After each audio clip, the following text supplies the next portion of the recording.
Hello, and welcome to the Herring Center IPP Demonstration Sites Inclusionary Practice Spotlight on Family and Community Partnerships. I'm Cassie Borges, an inclusion specialist and lead for the IPP Demonstration Sites Preschool Project. In this presentation, we hope that you will learn more about family and community partnerships and present a case study from one of our IPP demonstration sites, Hood Canal Preschool. First of all, it's important to understand what family and community partnerships are. So these partnerships are really strong working partnerships among key stakeholders that provide educational services for children and families. These stakeholders often include families and caregivers, education teams, as well as community partners. Family and community partnerships are critical because they really encourage that generalization of skills taught in the classroom setting. Strong partnerships provide the foundation for effective wraparound services. And these partnerships really do aim to extend the values, culture, and learning opportunities occurring in school settings and the community. And here you'll see a nice little word art that talks about some of those key ideas that are involved with family and community partnerships. I see belonging and strength, honor, culture, and values is one that really strikes for me.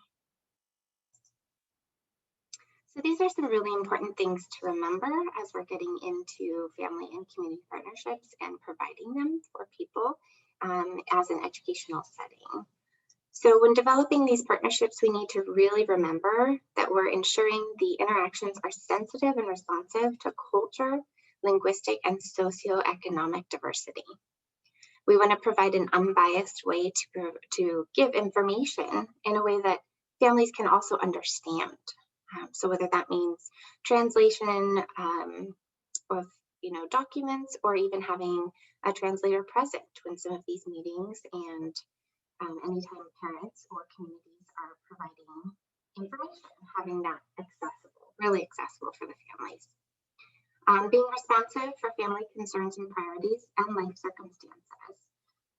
So responsive, means that you're understanding when things don't work out, as well as, doing your best to help out in any way that you can, and really having the family be able to reach out to you, and you having resources to being able to support the families in ways that they need.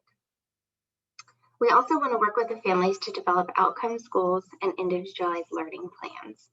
I also think it's really important, especially when we're working with our older learners, to involve the students, because let's be honest, they're the biggest stakeholders in their own education. So it's good to also keep our students in mind when developing these goals in terms of what they want for themselves. More important things to remember are that we want to ensure family priorities and concerns, as well as the child's strengths and needs, are included in the educational planning. We want to support the family functioning and build confidence and competence. We want to work with families to identify and apply information and formal resources and supports. This is a really important one, and it's great to have these IPP demo sites because all of these sites that we have are great for providing a wealth of resources from preschool all the way up through grade 12. And we also want to make sure that we help families know and understand their rights. So this is a case study from one of our preschool sites. This is Hood Canal Preschool, and I just love their orca that they have there. Hood Canal Preschool is located in the Skokomish Native American Reservation. Skokomish and other Native American students make up 40% of their student population. Their ELL population is 3%. And 82.9% of their student population is identified as low income. In addition to their work and dedication to all students and their various backgrounds and abilities, Hood Canal Preschool also strives to acknowledge and support independent tribe sovereignty, preserve traditional Native American values and traditions, and include tribal voices in their planning, teaching, and learning. As a school community, they acknowledge their responsibility to establish and maintain authentic and meaningful relationships with the Skokomish Native American tribe and Native people to develop and benefit their community as a whole. Teaching inclusion and acceptance in an early age is a really big foundational approach for the Hood Canal Preschool. They strive to provide an environment that embraces each individual's differences within their team, as well as their communities. Hood Canal Preschool wants to ensure that experiences are intentional and meaningful, and that all learning opportunities are provided for all students. They place high importance around building relationships with important stakeholders, families, students, and community members, with an intention focus on the Skokomish tribe. They work to create an environment where all cultures are respected, acknowledged, and safe. To continue to foster their family and community partnerships, Hood Canal Preschool developed a Caregiver Community Learning Circle, or CCLC. In this group, a caregiver is defined as any person responsible for a child's well-being.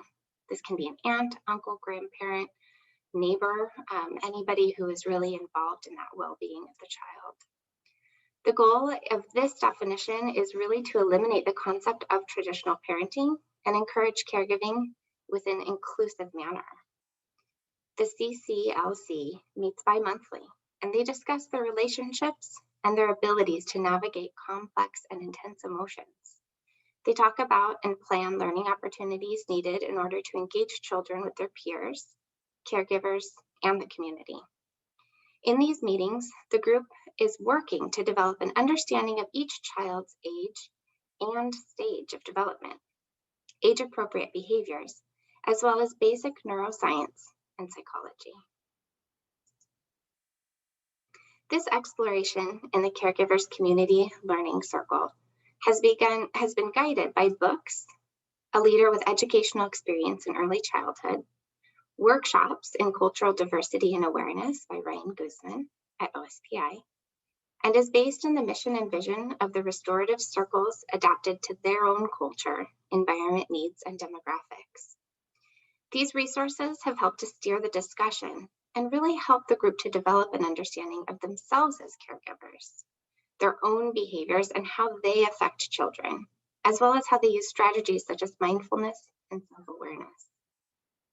Through the CCLC, Hood Canal has had an opportunity to provide caregivers the space, time, and support, reaching out to their children, families, and community.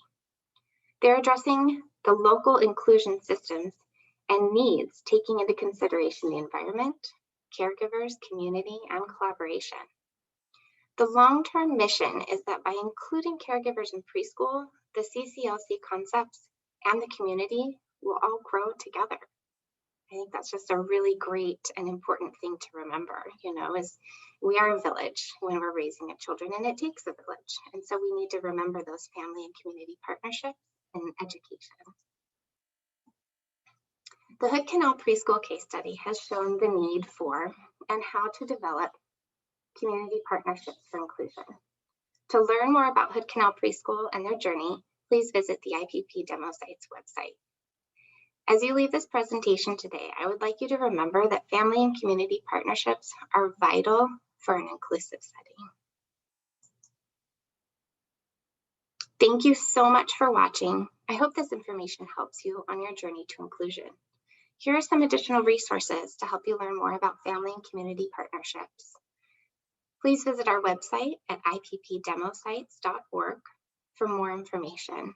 And please do feel free to roam around on that website. We've got great options for resources. We've got some wonderful webinars that dive a little bit deeper into each of these schools and the processes they're using for inclusion. So thank you very much.